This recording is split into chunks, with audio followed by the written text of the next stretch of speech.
You know, I'm sure you heard about this. Seeing is believing. But actually, what if seeing is being? What do you think that is? Now, in this week's final part of my series, sharing voices of women who actually make a difference by raising the awareness and the importance of a woman's voice, whether it's in entrepreneurship, corporates, or in the STEM industry. Now, speaking of the STEM industry, I want to introduce to you this week's guest, Sabrya. And she's on a mission to raise more awareness why women are needed in this industry. She's also a TEDx speaker and has spoken about this idea of seeing is being. Now, before I start this interview, you may notice that at some points my hair is up and at some points my hair is down. There was a lot of editing, but there's a reason for this, and I'm going to share with you towards the end because it really captures the essence of what seeing is being. Enjoy. I know everybody always expects the proper introduction, but I'm going to ask you to introduce yourself through something that you said on your TEDx talk. Okay. Are you ready for it? Let's go. What does it mean? Seeing is being. I think that's a beautiful, beautiful quote and something I've lived by both in life, but also in my research. Seeing is believing. When you see something that you believe to be true, I think it's our strongest sense. And so when we see something, we tend to believe it to be true. It's like when I was under the microscope doing research in my research days, whatever I would see under the microscope, I would believe because I saw it with my eyes rather than someone reporting that they noticed some weird behavior in the cell. So it's a very powerful thing for me. What you see, you believe. Okay, but this is seeing is being. Yes. And what you see is, right? What you see. Is it though? I think so. It doesn't apply in every circumstance, I will admit. We can get controversial. So, for example, in religion, I think that doesn't apply because we believe in something that we can't see. So there's a duality there to that concept, which is also what I question in my TED talk, right? Do you really need to see something to be it and it not necessarily be that? But I feel for the vast majority of us, and I find this highly, highly fascinating, and I don't have the answer to it. I think maybe behavioral scientists would be able to advise better. But why is it that seeing means you can be?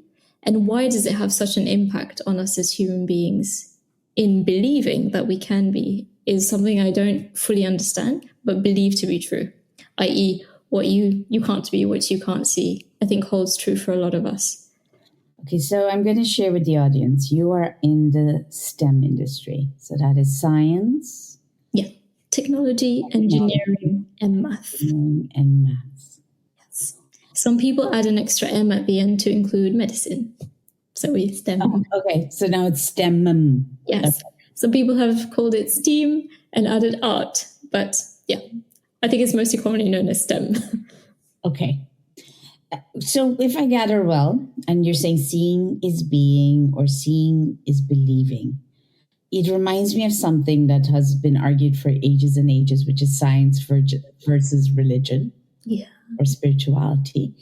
And you mentioned something in your TEDx, and which it really shocked me. You said only 24% of STEM in the UK are women. That's very low. Yeah. Out of which 45% actually have an education, but the number that actually enters the workforce and stays in the workforce is 24%.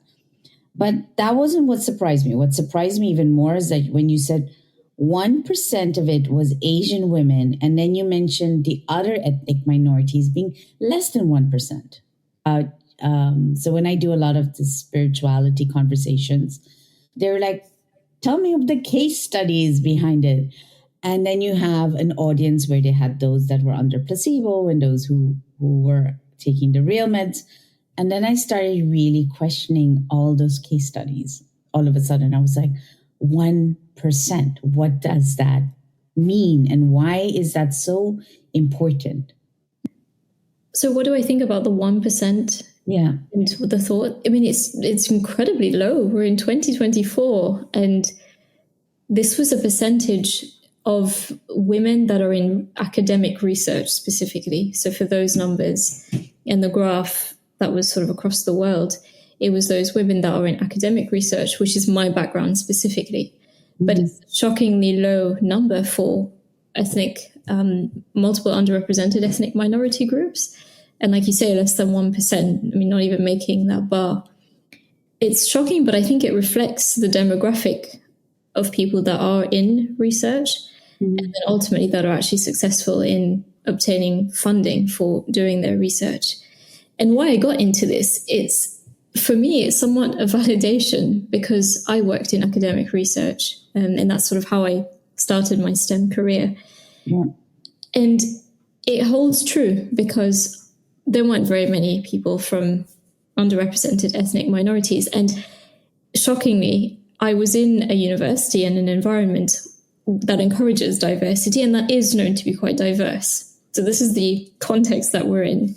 Yeah. And yet there was still not very many people who, looked like me, who were from certain ethnic minority groups, who, for example, were wearing a headscarf. And I did find that quite surprising. And I just wondered why, because I think science is so cool and fun. When I was at school, high school, which I was back in Mauritius, there were lots of girls who looked like me who were in science, on the science side. They were the most popular subjects.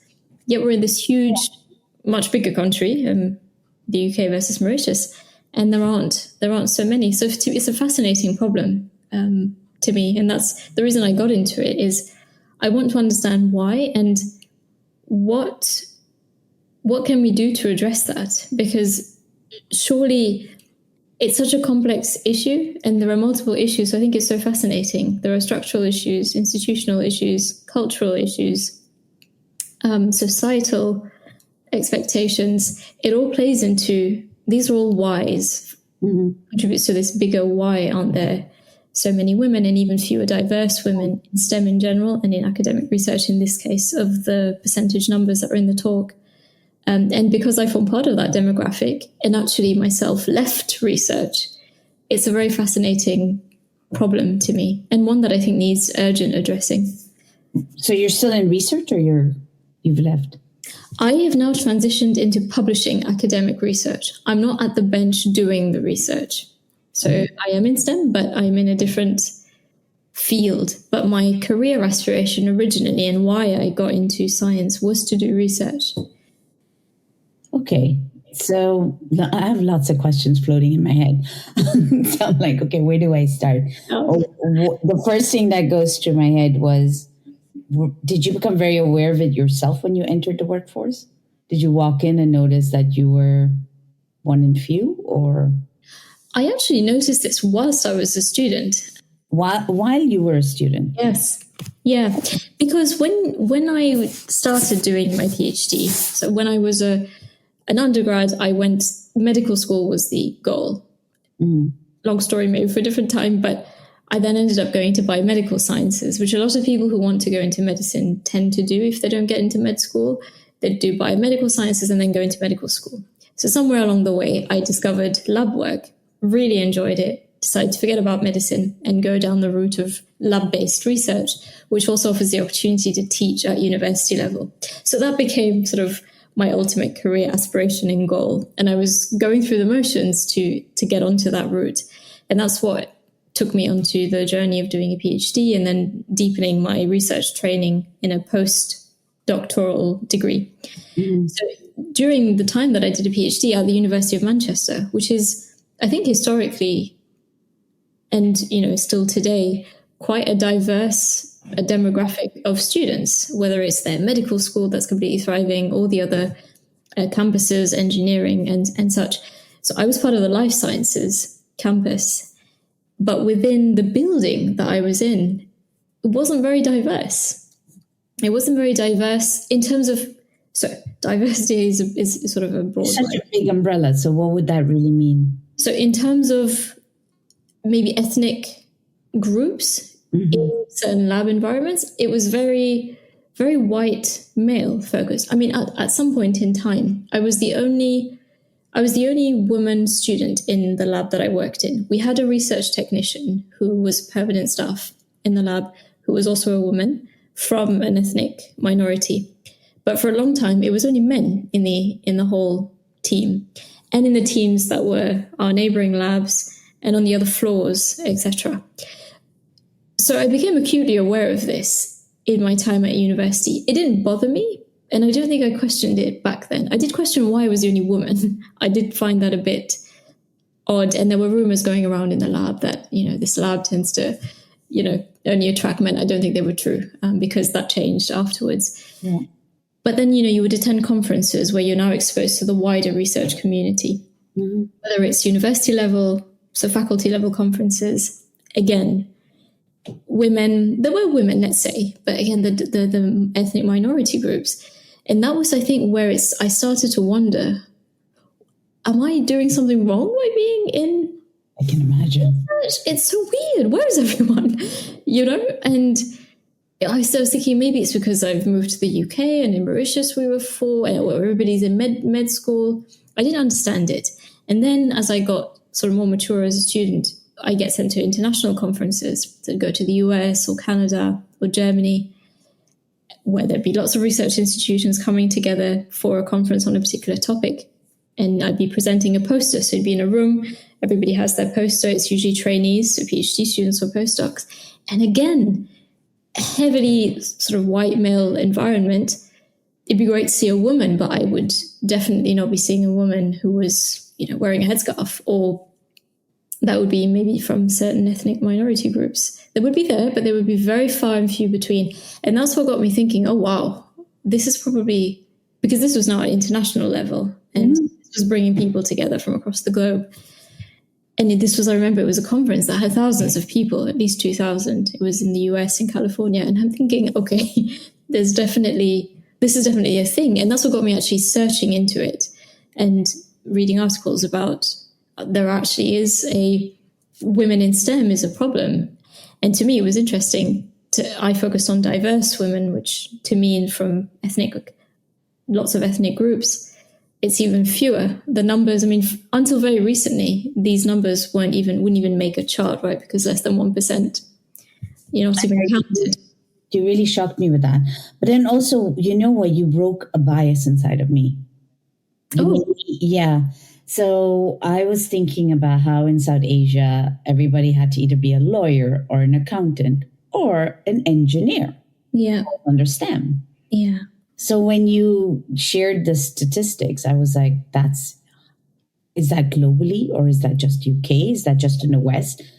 Because I was fighting inside of me to accept the fact that while I always heard get a good job or study and do study these high academic studies, but then you're still with the numbers. I was like, how is that possible?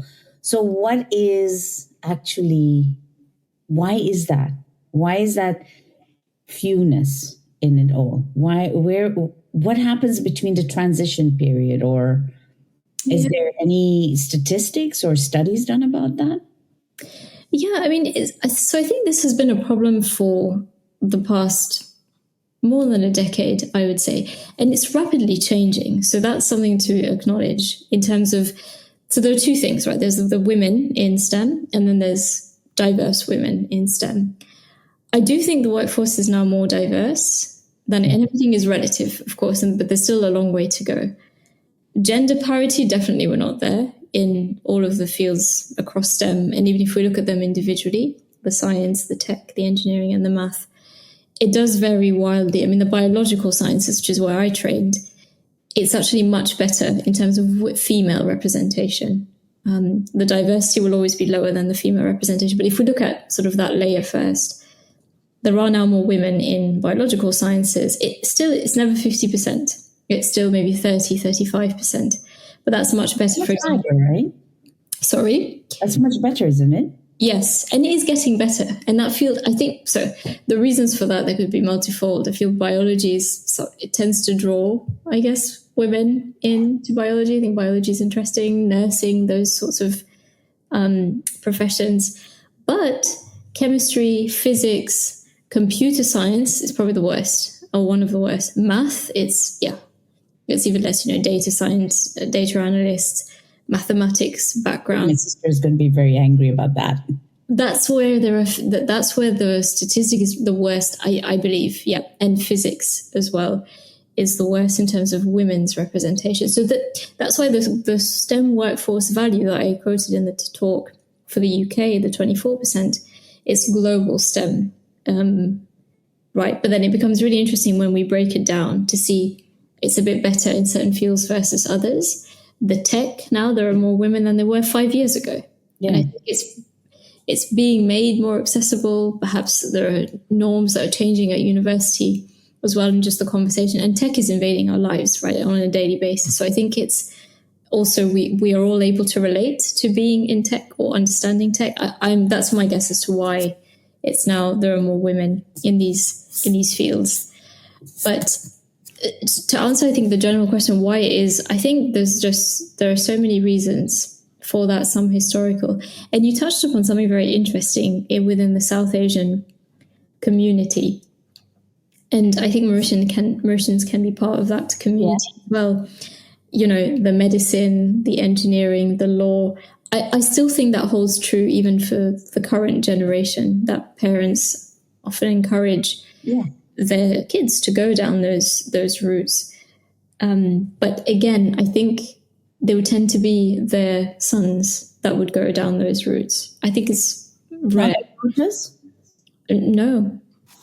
I mean, I come from a family where we're only daughters, right? And incidentally, both of us are in STEM, in different parts of STEM.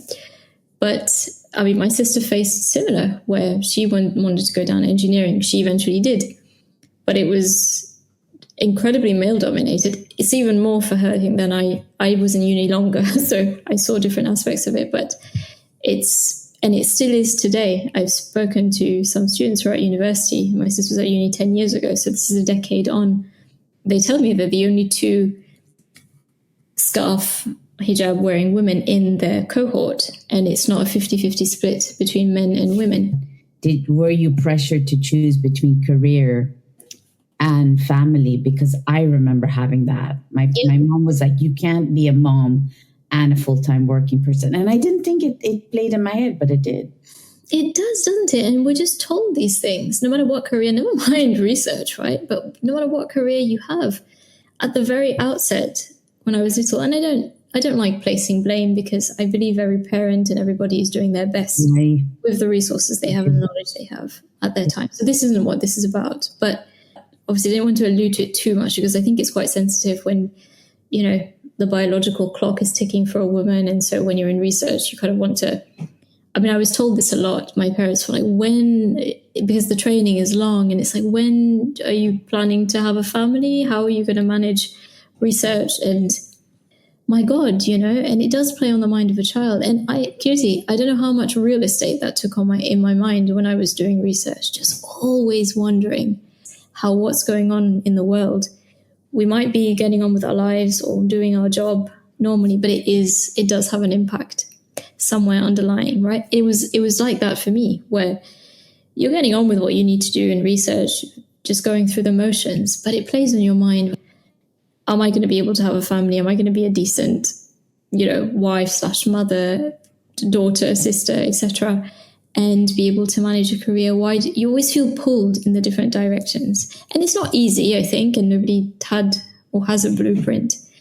But I feel like when there's a will, there's a way, and you can make that mindset is a much better, I think, approach, and a much more freeing and creatively freeing approach than having this idea of, I'm just treading on this path, hoping for the best, which was really what I did, actually. It was just hoping for the best, see how it goes.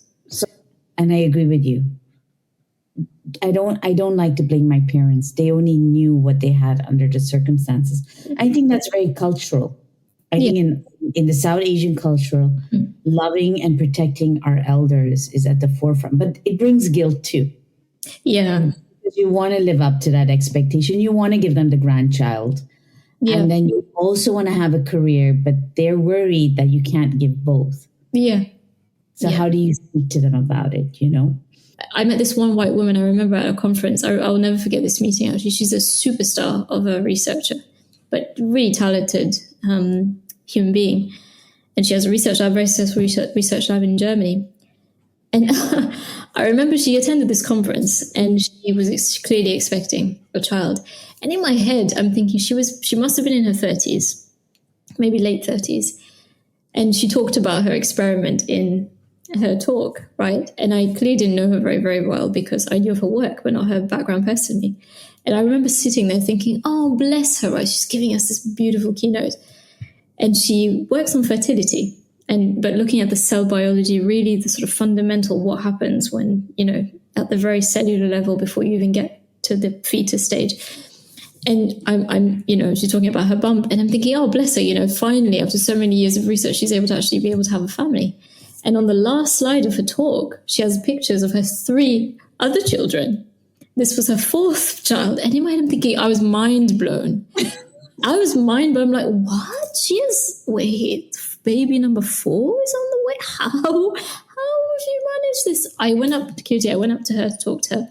I waited in line for like an hour or something, right, to talk to this woman, not about her research. Because I was like, honestly, and this is actually something to think about when we give our speeches.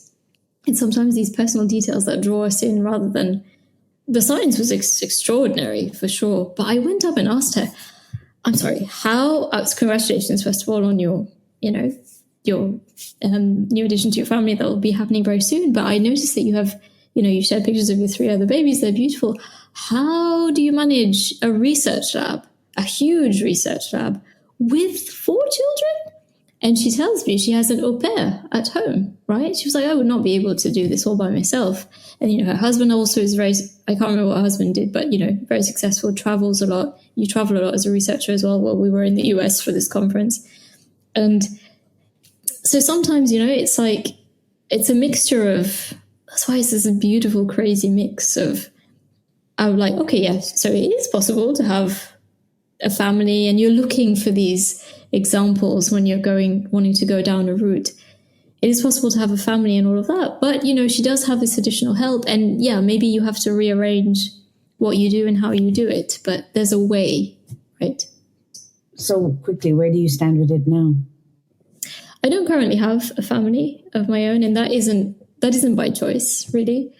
You just have multiple experiences and they don't sort of work out. But I aspire to one, and in the current role that I have, my colleagues have families, and as with everything, it's hard, right? But I feel like children bring you balance. They bring you a certain focus and efficiency, and I think that's welcome. And to me, seeing these, again, I'm also playing into that, seeing that this is possible with my other colleagues. I'm like, why not?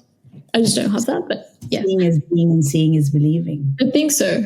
And it's a mechanism for becoming, right? Where that's where I'm going. And but that example was powerful. Melina Schu's lab, this German lady, was always gravitating towards these women.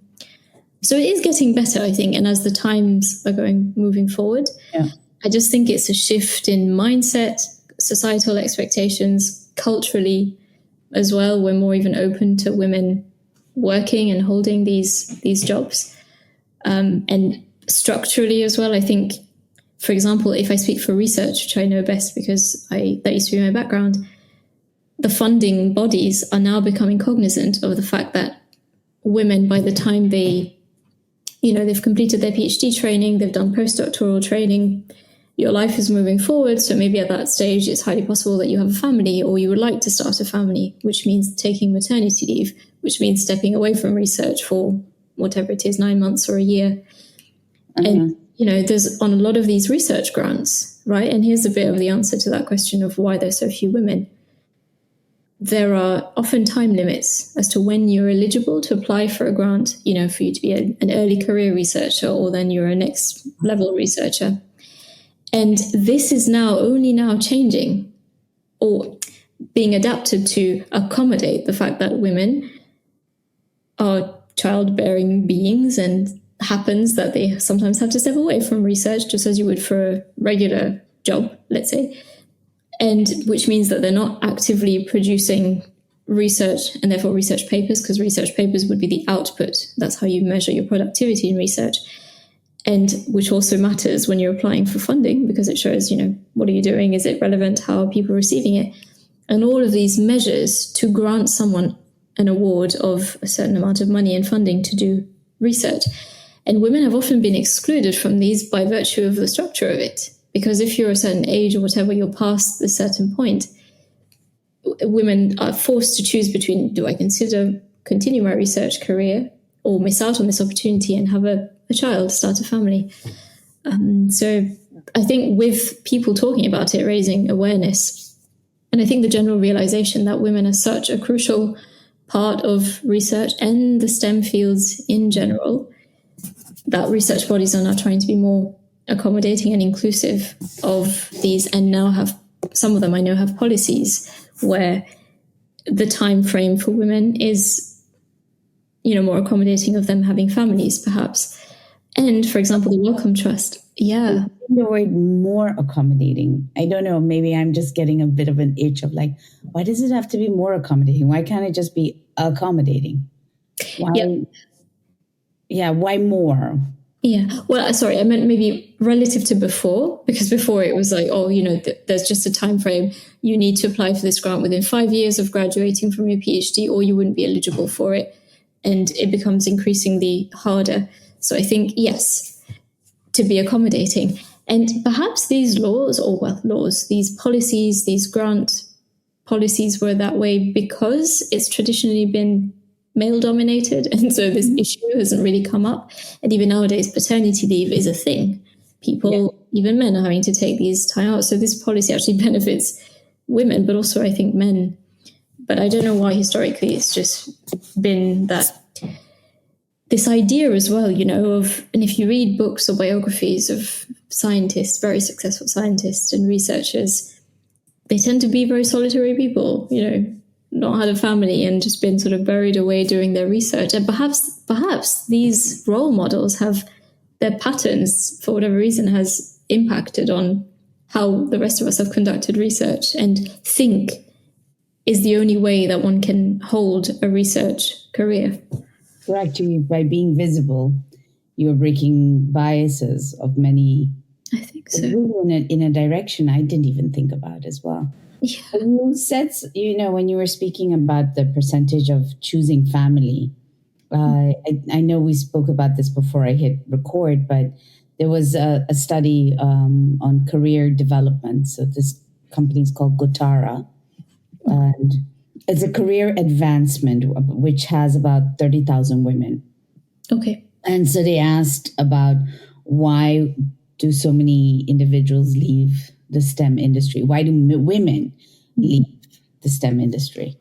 And I was, in my head, I'm like, yeah, it's because of the culture and it's because of the family, it's because of the motherhood.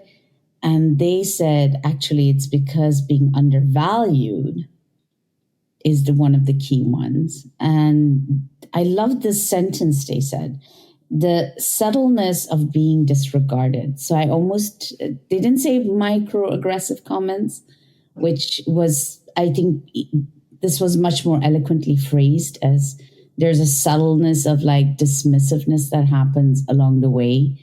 And it reminds me of that bros club, that where you forget that there's somebody in the room that needs to be considered is there as well. Did you have those moments, or is that one of have you seen that happen? Yeah, I think I experienced this to some degree when I was a PhD student in the very male dominated lab. I will say the majority were men. And I did feel, and incidentally, I laugh because most of them were also quite tall and above height average. So even I was used to I'm laughing because everything was out of my reach. I used to have this stool that was the step stool that was permanently by my bench. So I could actually, and now I'm thinking about this, I'm laughing, but I'm like that, well, wasn't super considerate for me or my health, actually. And, health and safety is important in the lab, to be able to have to reach out for big boxes while standing on stools. But anyway, they were very tall and they could reach. I still complain how supermarkets still have that, and they think everybody's so tall they can reach for the most essential things at the top shelf. So I hear you, but in your case, yes, you don't want to have chemicals drop on you. I don't think so. No, all boxes.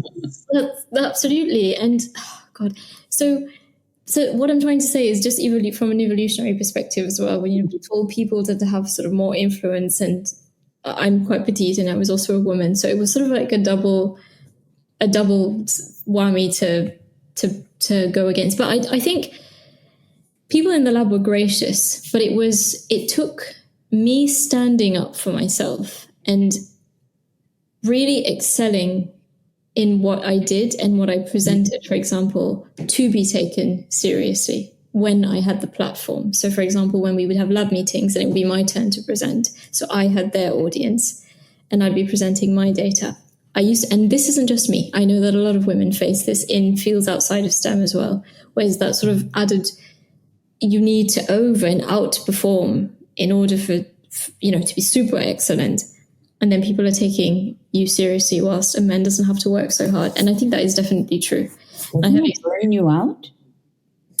It's I guess I was young and having to do that all the time. But at some point, it felt like I'd passed this invisible bar of acceptance. And it was like, okay, she knows what she's talking about. And yeah, she's sort of, okay, she's passed up. And I think I had the advantage as well of being in a lab where I was working on something that was quite niche, and I was the expert on that because the lab itself wasn't an expert in, and I chose to go to the lab, and my supervisor was very gracious to allow me to work on this specific part of research. So I had to learn a lot of things because the expertise wasn't already there in the lab, but I enjoyed it and I preferred to do that than to go with what the lab was an expert in.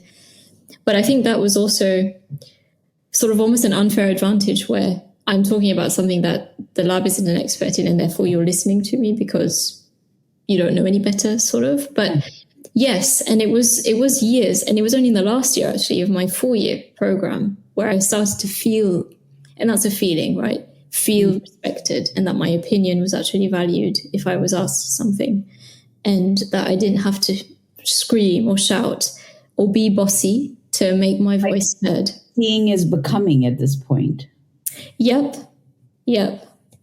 Absolutely. I mean, becoming is such a beautiful word to use in this whole thing. At least that's my journey, was that really. It was, when you enter something, you're not at all completely naive to any challenges, and you're just going with your gut and what you enjoy to do and what you're passionate about, and oblivious to it. But then you sort of retrospectively realize that some things probably wasn't quite right. And so it was very much that. But I think that helped me not to be so acutely aware of the fact that you're the only woman, and that the fact that you're having to speak louder and work harder, that your PI maybe treats you a bit differently to the other men, etc., and having to prove your worth and that you're good just over and over, and to a point where they determine it's acceptable rather than just accepting you like everybody else. I'm a bit cheeky because I think about it being here, right? Uh-huh. When I've come here in being in England, I found that I'm constantly having to prove myself. And I got very exhausted. I was like, I've been doing something for X amount of years. You still want me to prove myself? Absolutely. And so thinking about it from the STEM point of view, I'm like, that is like a layer upon a layer upon a layer. It's like ethnicity. Then there's woman. Then there's your career. It's like one after the other after the other. And so when I saw the numbers, I thought, wow, this is a lot. And then I wondered, what can a man ally do? Rather than, I'm hearing, yes, you have to prove yourself. Yes, you have to prove yourself. Yes, you have to prove yourself to become. Oh, how can a male ally become an ally, actually, in this field? What can we do differently? Yeah, I absolutely love this question, because to me, this isn't the problem, let's say, is women, diverse women in STEM, but one of our greatest tools is men. And I alluded to this in my talk. Men are totally, part of the solution and part of driving the solution. So how I think men can be allies, I think, so this comes into a leadership aspect that I think is an issue for women in general, never mind STEM. I think there's not a lot of women in senior leadership positions in the corporate world. I belong to the corporate world, and as do you. And I think there's not enough women, diverse women, let's say, even less. So that's sort of like a parallel that can be drawn between the STEM problem, let's say. So the men who are currently the majority in these senior leadership positions, I think, need to leverage this platform and position of power and influence, let's say, that they have to advocate for underrepresented groups and maybe people that are not able to advocate for themselves quite in the same way, and be that strong voice, but not just for the sake of it, but really listen to what the women have to say and the ideas shared, and listen without bias, without judgment, and then really advocate for that change in the positions that they're at. I think it's the only way that there can be a change for all of us. And that's how men can be an ally. And I think being open to listening to what a woman has to say without this idea of these microaggressions or these subtle undervaluedness. It's so surprising to hear that this is still happening in this day and age. And then this concept, I was reading about this, there's somebody who published some research, they're in the STEM field, but engineering, talking about ethical leadership. And I will not claim to be an expert and understand fully what this aspect means, but the idea of truly valuing the work of somebody that are based on moral values rather than just, always corporate benefit. And these things are not necessarily mutually exclusive, and truly promoting people based on their worth, not how well you networked at a certain event and I think that's my understanding of the ethical leadership. Again, thinking of men in the leadership positions, reimagining how we lead in these corporations, in the STEM industry, I think can then bring women up and make it a more welcoming space for women. And that, I think, is the key to addressing the retention problem, not the stepping into STEM problem, but the why women eventually leave, And there are so many things that men can advocate for in those positions. Gender equality in pay, right? Gender equality pay, and which else? Yep. So that too, if you're in a leadership position, why is it in the same position? This is a problem that STEM faces as well, and also a reason why women don't stay in the roles. Why is it promotion opportunities are not the same? Why is it for doing the same thing, women are paid less? How? Why? And I know this is a problem also in other industries. So I think men need to be the voice there in these leadership positions, talking to CEOs or decision makers in the company, boards, etc., to advocate for that change. So I think that's how men can be allies. But at the very fundamental part of being an ally, I think in general, is listening. Hold an audience, hold a space for women in your team or who are lower down on the ranks in your team. Hear out their struggles and just be open for it, and create that safe space where people can actually share what they think. Yeah, I have this love-hate with the word safe space at the moment. Okay. Around this. The reason why is I'm, at the moment that we're recording this, the political situation is globally very tensed. Yeah. And that has a lot of implications, though we don't realize it. It plays in our mind. We go to work and it's there. Yeah. And so you don't realize that you actually could be triggered inside. I mean, I've seen this through the well-being when I work with individuals. They actually think that they don't have that biasness, but they can't help it because their fear got triggered somehow or the other, right? Mm. And so when you go into a safe space, but if somebody says something that will provoke that trigger, then it's not really safe. So I was so happens that in this study, one of the things they said, that the exit interviews and the surveys when people leave is not very well explained. So they don't really get the true answers why people leave. Thinking that's the safe space, right? The exit interview, the survey would be the safe space. So I'm always wondering about the word safe as opposed to what, and you're talking about ethical leadership, and it's a very interesting word to use, because our moral also, I would say, our moral compass varies person to person. Yeah. So it's much more complex. It's, but it's not disillusioning. It's necessary for us to have these different points of view. So when we say safe space, when you say, okay, they can come in, create more spaces, is there something else that they could do? Because we've heard that they should give space, lean in, and let other individuals talk. But it's in the numbers. The seeing is believing, right? So one woman speaks, and there are 6 or 7, 8 men in the room. Yeah. How can you overcome seeing is believing? What else could the men collectively do to just keep it at an equal? Is it hiring different? How did they do it with the hiring? Is it maybe having them speak more? Because I've seen that you spoke about it, but would it make a difference if men spoke about it?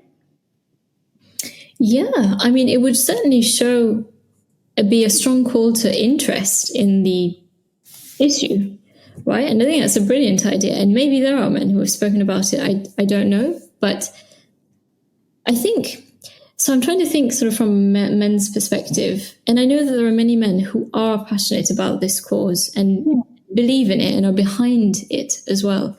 And I think maybe this is something to focus on, sort of, I guess, educating men on what the actual problem is and what the woman faces. Because I don't know that maybe men know that they maybe create a certain environment that isn't very welcoming to women, which again is one of the reasons I think women leave in general, but also for STEM roles, and that they make women feel unheard and unseen. And I've heard this at university level as well, believe it or not. It actually starts way before the career workforce, when you're doing group discussions and you happen to be in a group where maybe you're the only woman, which would not be strange because just of the distribution, and the rest of the 4 or 5 people are men. Your voice is just not heard and you're being dismissed or brushed aside. Or worse, I've heard this, someone has said this to me recently. Their idea is brilliant. It's not acknowledged, but then it's used and moving forward. So you're dismissed, but then your idea is being developed. And I think that's terrible. And that does happen in the workplace as well.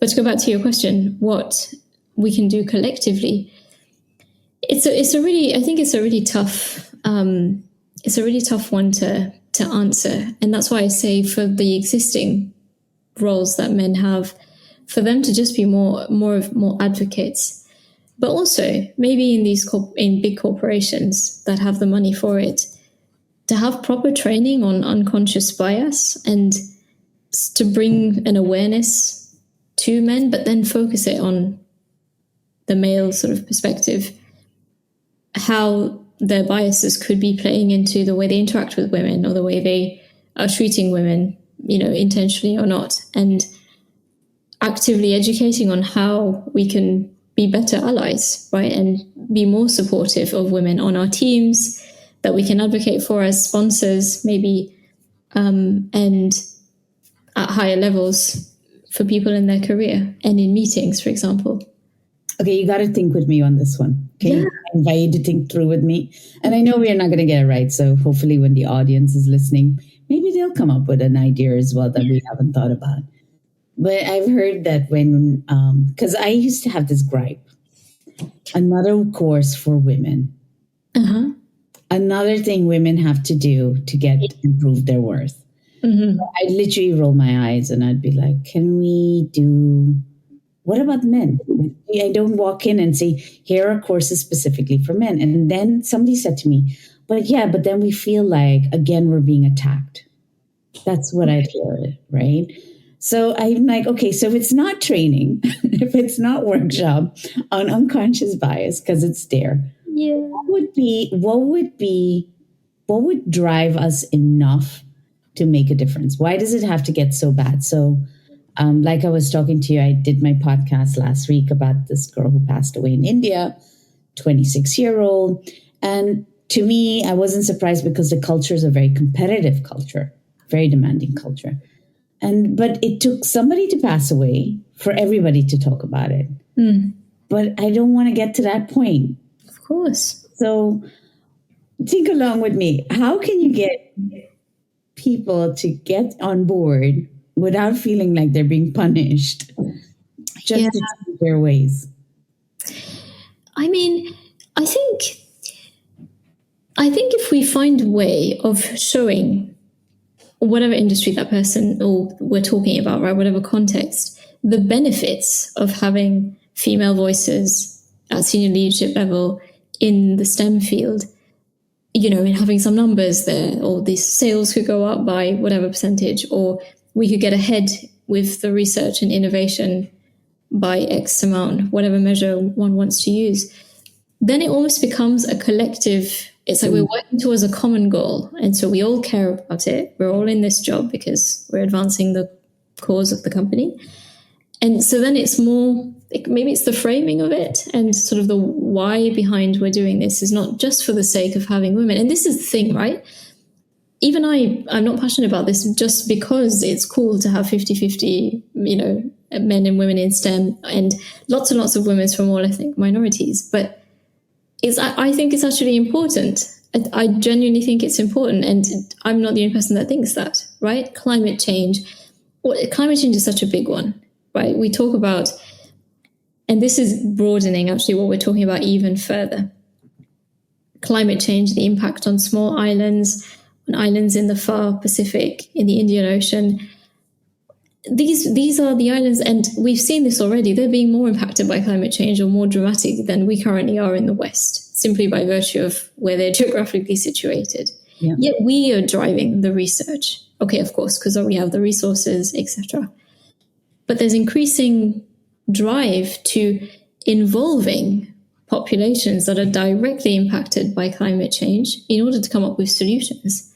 That makes such sense, no? To really go onto the ground rather than hypothesizing about it to come to the solution. And this is a really inclusive approach to climate research. And how are we going to do that is by having these diverse perspectives. And that translates into decision making in companies and corporations that are STEM related, but let's say, you know, tech companies. Diversity of perspectives really broadens everybody's solution. So if it's framed that way, and this is kind of the overarching aim that we're trying to achieve, okay, how do we get there? We need to educate. Let's do it men and women both, but, you know, separate courses or whatever, so nobody feels attacked or they feel attacked equally, you know. And this is how we're going to get there, right? And that's the reason we need to get behind this. We see this in our everyday situations when we have a team, and I'm very fortunate. My current team that I work in, we're very diverse on multiple levels, you know, geographically diverse, ethnically diverse. In orientation, we're quite diverse. So I think we are quite a rich bunch when we come together in team meetings, and the perspectives that each one offers it's fascinating and enriching to the work. So that's why I believe that it makes sense if you've got a diverse, not just perspective, but lived experiences. It just makes such a difference. And that's something I haven't thought about enough. And in my own sort of current career, I'm trying to gauge where can the change be done? Because I feel for companies, right, until they see that there's a loss of some kind, but that needs to be simulated. You know, if we don't have all diverse perspectives and everybody on board, then we start to care about it, right? That tends to be for corporations. If you're losing profit, then we need to do something to increase the profit. I was very grateful that you shared yours, so thank you. All right. Do you think seeing is believing or is seeing being? Now, if you're like me, an immersion of different cultures, you can relate to that pressure. And when she was talking about it, I was like, oh, I have that too, and I have that too. This is why we had so many cuts in between, because the initial conversation and the last conversation, when we were off the interview mode, there was a sense of calmness and an openness to speak up. And both of us, I don't think we realized how much we're weighing in. How are people going to perceive when we really tell them also the stories of our families? But more so because we want to honor our families and not make it feel like we're complaining or speaking bad about them, because we enjoy and absolutely cherish our traditions. So this is why I took both these parts of the conversations and merged them in. This is why you probably saw my hair up or down, or maybe you didn't even notice it at all. I hope you enjoyed this week's conversation. And if you know a girl out there or a woman out there who wants to step into that STEM industry, and knowing where we find ourselves in AI, do share this with her. Hopefully she'll get inspired and will open up and take that leap of courage. And you and I can be part of that conversation. Be sure you leave a comment. If you liked it, hit that like button. It does help, unfortunately, the algorithms, but I appreciate it. Have a great week. Till the next one.